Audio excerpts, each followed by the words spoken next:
คืนนี้กำลังได้เกียมปลายอดดีอาพักนำพายงมาประสาแต่งไรยิ้มแน่พักอีกเกอมาพักเลยเฮ็ดเรื่องของแค่พักอีกเกอมาพักเลยเฮ็ดเรื่องของแค่อดดกอดแต่งยิ้มแนวสมแล้วเมื่อพักประสาสนลาวคืนนี้กำลังได้จีระอ่างรถบังโตดำยางกลงคุ้งกลางกลางอาเพื่อไฟฟ้าคงเย็นน้องหมอน้องอำตาบอก็สุขสลาคงเย็นน้องหมอน้องอำตาบอก็สุขสลาอมเสกลวงบรนาน้องอาอมพายอมเมืองที่สองวันเสาร์เมืองเราจิกลาทุกจนยงมาปาโลจิ้มกลจีกลุ่มญาติกลุ่มมากนีมงอรที่พักยอริพัฒนา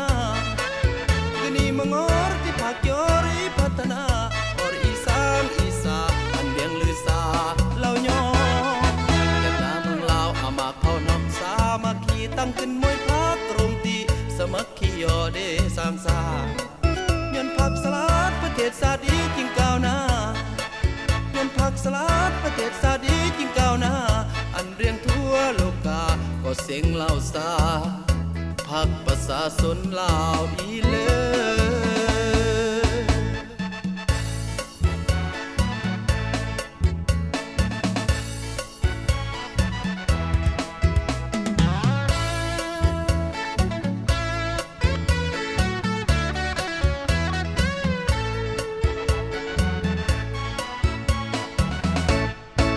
ปีสองวันเสาร์เมืองเราจิกลาทุกจนยงมาปาโล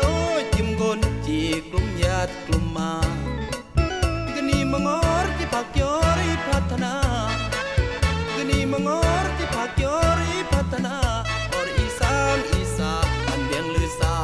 เล่าย่อแก่นาเมืองลาวอามาเผานอกสามาขีตั้งขึ้นมวยพักตรงตีสมัครขียอเดสร้างสา